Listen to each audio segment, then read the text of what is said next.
Selamat sore teman-teman semuanya, selamat datang kembali di podcast Ketuaan Kuku episode kedua. Dan pada kesempatan sore ini saya mendatangkan narasumber teman saya sendiri yang kita akan membahas sesuatu yang menurut kita itu menjadi momok atau sesuatu yang horor gitu ya.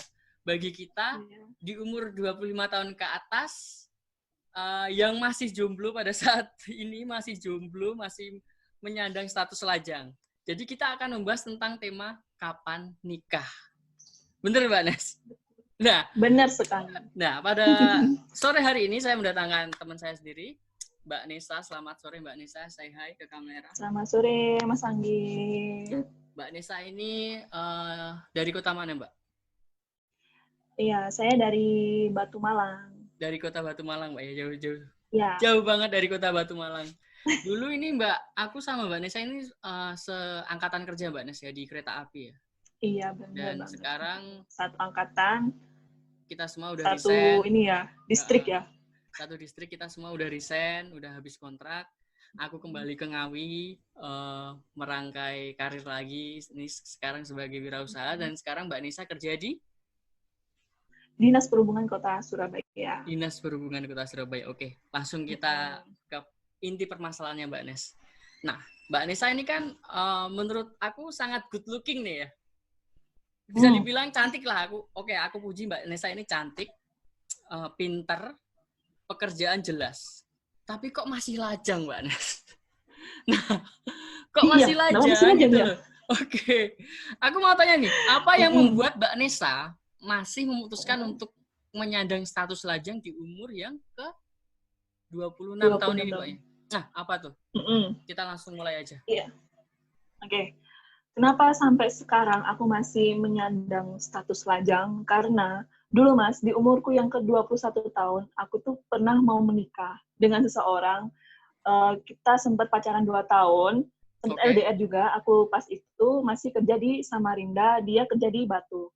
Nah, kita pacaran selama 2 tahun itu, tapi ini langsung komitmen gitu loh Mas. Jadi nggak cuma pacaran-pacaran doang. Nah, setelah kita 2 tahun menjalin hubungan itu, kita kandas di tengah jalan karena ada sesuatu hal yang membuat kita, saya sama mantan saya dan keluarga untuk memutuskan untuk tidak menyatu lagi. Gitu. Ada alasannya, Mas. Nah, dari pengalaman saya di umur yang ke-21 tahun itu, dan kenapa sampai sekarang aku belum menikah, karena masih trauma di masa lalu.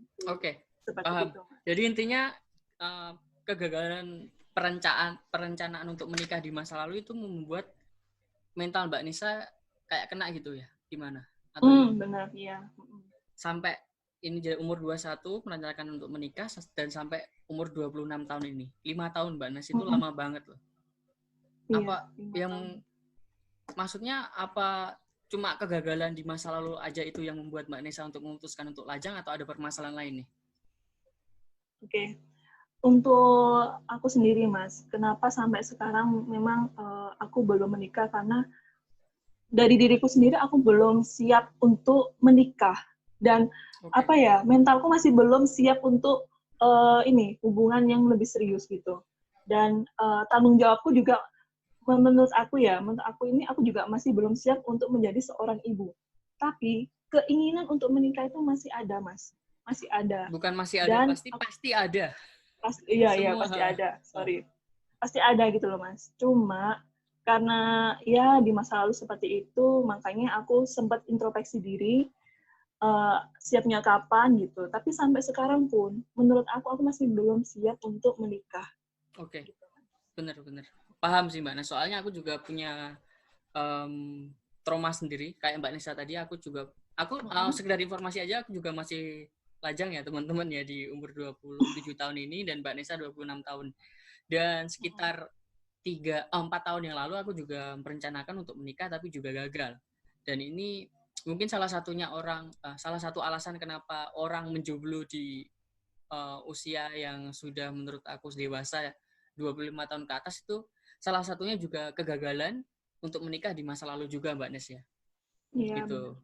Jadi ya salah satu alasannya kenapa Mbak Nisa masih melajang sampai saat ini, alasan terbesarnya ya kegagalan di masa lalu Mbak Nes ya. Jadi Iya, kita benar sama nih. banget. Jadi kita sama Sama. nih. Oke, Iya. gini. Aku juga Hmm, pengen tahu nih, ya. definisi menikah dari Mbak Nisa itu apa sih?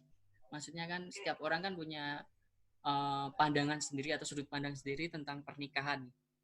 Umpamanya kayak orang yang sudah menikah ataupun orang yang belum menikah, mereka juga punya definisi sendiri nih.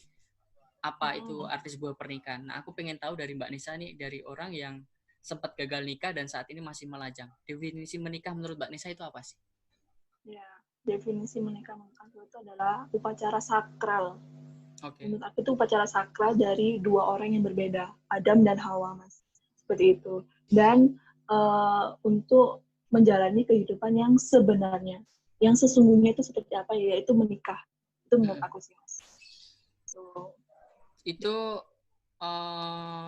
definisi umum juga sih Mbak Nes ya, kayak menyatukan dua orang dengan prinsip dan watak yang berbeda jadi satu, disatukan dalam upacara sakral di sebuah pernikahan itu.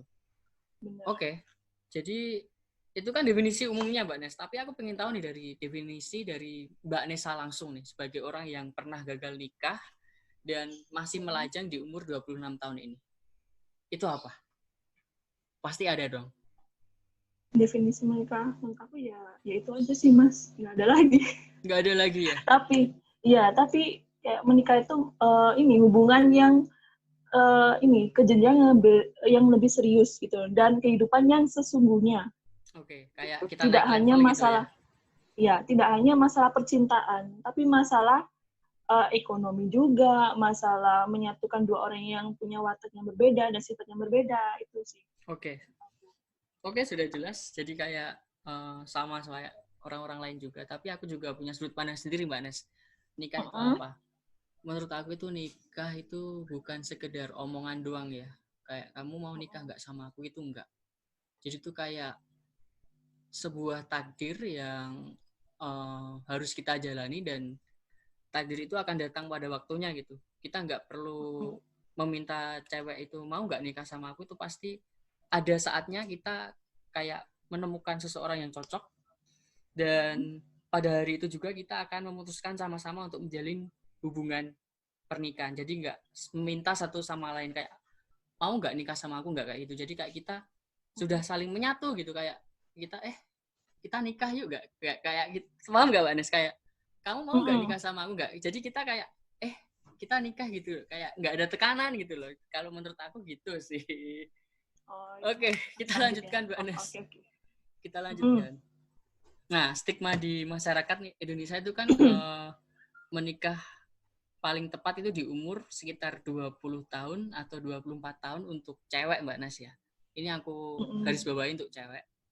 Itu stigma di masyarakat menikah untuk cewek itu umur 20 sampai 23 tahun. Itu menurut Mbak Nisa gimana? Apakah Jadi menurut stigma kayak gitu gimana menurut Mbak Nisa? Oke. Jadi stigma masyarakat yang bilang bahwa untuk cewek menikah di umur 20 sampai 24 tahun diharuskan, itu aku nggak setuju sama pernyataan itu, Mas. Karena Oke. menurut aku gini, menikah itu adalah kesiapan kita untuk kedepannya. Kesiapan mental, kesiapan jiwa kita, apakah kita juga punya tanggung jawab. Nah, kita harus punya tanggung jawab juga, Mas. Apalagi kita Benar. kan sebagai cewek kan akan menjadi seorang istri untuk Dan mengurus ibu. anaknya, Uh, untuk mengurus anaknya, mengurus suami, dan mengurus keluarga juga. Jadi seperti itu. Tidak hanya cuma mengurus suaminya doang, benar. gitu loh, Mas. Jadi menurut aku di umur 20 tahun sampai 24 tahun untuk diharuskan menikah itu aku nggak setuju banget. Karena kita Iya. harus benar-benar siap mental. Misalkan ada orang yang di umur 21 tahun siap untuk menikah karena mentalnya juga, karena finansialnya juga nggak masalah, Benar. gitu Mas. Tapi kita kembalikan lagi, apakah dia siap apa enggak. Kalau nggak siap, mending kita kita kejar karir dulu, kita siapkan juga mentalnya, kita persiapkan juga untuk berikhtiar kepada Tuhan untuk yang agamanya Islam, gitu sih Mas. Sangat baik sekali, sangat bagus sekali jawaban dari Mbak Nisa. Nah, itu juga banyak sih maksudnya yang aku lihat di lingkungan aku Mbak Nisa, itu cewek-cewek di umur 20 sampai 21 tahun itu yang harusnya mereka masih melanjutkan pendidikan atau melanjutkan karir atau senang-senang itu langsung terpaksa untuk menikah gara-gara ya stigma kayak gitu Mbak Nes. Jadi ya kehidupan mereka itu kayak dari happy di awal yang aku kenal nih ya Mbak, di lingkungan aku ya, itu aku kenal sama satu cewek, dia itu riang banget, happy banget di umur 17 sampai 20. Begitu dia nikah itu kayak tertutup banget gitu loh. Jadi aku ya heran sendiri kok apa yang terjadi gitu. Mungkin ya kayak gitu, mereka dia belum siap mental atau apa gitu. Tapi ya semua kembali ke diri masing-masing sih. Oke, kita lanjutkan Mbak Nes. Nah, kan banyak banget nih kejadian yang aku ceritain kayak tadi kan ya, kejadian orang-orang yang buru-buru untuk nikah, mungkin untuk finansial sudah mampu, tapi secara mental dia belum mampu, dan akhirnya bercerai atau kandas di tengah jalan. Nah, menurut Mbak Nisa ini gimana? Apakah itu menjadi sebuah beban tersendiri atau ketakutan sendiri buat Mbak Nisa? Ya sebenarnya kalau misalkan ya itu terjadi pada aku pastinya trauma Mas, trauma banget karena kita sudah pernah mengalami yang namanya pernikahan. Nah gitu. Nah makanya kenapa aku sampai sekarang pun masih belum menikah, ya karena itu tadi aku masih belum siap secara mental. Tapi keinginan untuk menikah itu aku masih ada Mas. Ya pasti ada sih gitu loh. Oke. Pasti ada lah. Kita juga maksudnya kan kalau di agama kita kan setiap orang itu dilahirkan untuk berpasangan kan Mbak Nes. Nggak tahu kapan tapi pasti dilahirkan untuk kita saling berpasang-pasangan gitu ya. Jadi ya untuk cerai atau kandas di tengah jalan itu ya sudah takdir mereka gitu. Tapi ya nggak apa-apa lah. Maksudnya ya banyak banget juga teman-temanku kayak gitu, kayak mereka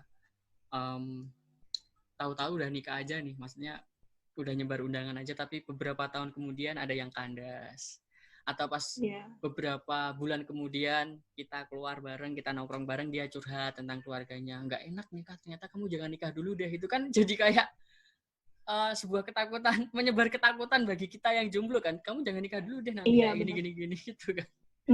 Banyak gak sih Mbak Tapi Nes Mas yang kemarin itu tapi kemarin Mas temen aku tuh bilang pas dia menikah itu bilang udah Beb cepet aja nikah gitu. Terus aku bilang iya doakan aja ya gitu. Terus tapi dia Mas setelah anaknya lahir itu kemudian mereka udah renggang sampai akhirnya bercerai. banyak? Nah dia juga cerita sama aku Mas seperti ini, Beb kamu jangan buru-buru nikah deh karena aku gini. Diceritakan semua dari awal sampai akhir. Karena apa? Karena masalah finansial ternyata. Oke, itu Nah, masalah yang si sangat ceweknya ini memang dari sekolah ini memang dia berkecukupan. Malah dia kayak foya-foya gitu loh Mas, jalan-jalan sama teman-temannya, dia beli barang ini barang itu tanpa dia harus memikirkan uang. hidup Nah, ya. ketika dia menikah, ketika temanku ini menikah Mas, itu 360 derajat itu berbeda banget. Jadi itu sih aku bilang ya apa ya sebuah ketakutan sendiri. Dia juga sempat trauma beberapa tahun ini. Cuma kayaknya sepertinya dia udah menemukan penggantinya untuk calon ayah bagi anaknya. Iya benar juga sih Mbak. Jadi kita banyak banget orang yang nakut-nakutin kita kan. Kita kan soalnya masih jomblo. Tapi kan kita nggak serta merta harus percaya mereka kan. Itu kan kembali ke diri masing-masing juga. Kalau kita benar-benar siap mental, meskipun kita nggak siap secara materi, tapi kita siap secara mental, pasti bisa kok. Maksudnya kita intinya materi kita belum cukup, tapi mental kita cukup. Setelah menikah nanti kan kita kayak sudah teruji secara mental, kita akan tahu gimana caranya atau jalan gimana pernikahan itu akan berjalan dengan lancar gitu. Kayak umpamanya kayak finansial seperti tadi Mbak Nes ya. Kita harus nyiapin masing-masing sih. Kok, Mas. Jadi ya secara finansial ya nomor satu sih, kalau finansial itu harus kita atur dulu, dan mental yang penting itu. Kalau masalah yang lain itu menurut aku harus dikesampingkan dulu lah, mental dan finansial Mbak Nes ya. Jadi ya iya benar. Oke. Dan gini Mbak Nes, aku mau lanjut ke pertanyaan selanjutnya. Oke. Nah, ini aku tadi baca-baca di Lambe Turah tadi Mbak Nes. Aku menemukan sebuah artikel itu yang sangat lucu menurut aku. Sebentar aku cari dulu ya. Oke. Bentar. Nah, nih Mbak Nes, ketemu. Ada seseorang yang nge-tweet dan di-repost sama Lambe Turah, itu dia nge-tweet begini, Tara Basro married di umur 30 tahun, Sandra Dewi umur 33 tahun, Nadine Chandrawinata umur 30 tahun, dan semua cowoknya atau suaminya itu tampan-tampan.